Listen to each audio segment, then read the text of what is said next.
জি আমি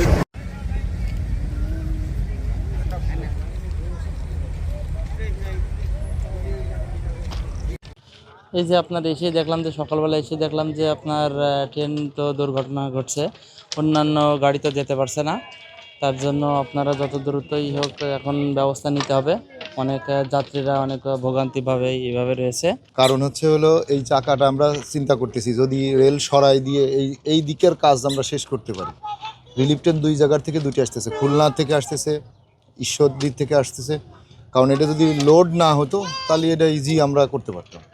লোড গাড়ি তো এই জন্য এই জায়গার কোনো মানে উষা করার কোনো ওয়ে নেই, কথা বলছেন।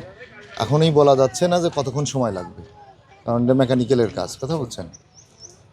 আমাদের রিলিফ ট্রেন আসলে হয়তো বেশি সময় লাগবে না ইনশাল্লাহ। সেক্ষেত্রে সারা দেশে তো ট্রেন যোগাযোগ বন্ধ সকাল থেকে। খুলনার থেকে ঢাকার দিকে মানুষ তো এখন ভোগান্তি পড়েছে, যেহেতু আপ ডাউনে কোনো ট্রেনে চলার সম্ভাবনা আপাতত নেই, তবে উদ্ধার কাজ শুরু হবে, কর্তৃপক্ষরা চেষ্টা করছে, এরপরে ট্রেন চলবে বলে আশা করা যায় পরবর্তীতে আর কি। হ্যাঁ, খুলনা থেকে ছেড়ে আসা মালগাড়ি KIP 7 পার্বতীপুর অভিমুখী ট্রেনটি সাবদাপুর স্টেশনে 6টা 5-এ দুর্ঘটনা পতিত হয়।